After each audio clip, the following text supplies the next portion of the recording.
Herkese merhaba arkadaşlar, kanalıma hoş geldiniz. Yepyeni bir videoyla karşınızdayım. Arkadaşlar, bugünkü videomuzda başarılı ve karizmatik oyuncumuz Can Yaman'dan yepyeni görüntüler geldi.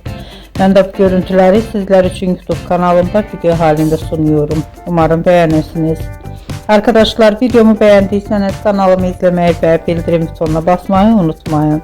Şimdilik benden bu kadar olsun. Yeni videomuzda görüşmek üzere. Hoşça kalın.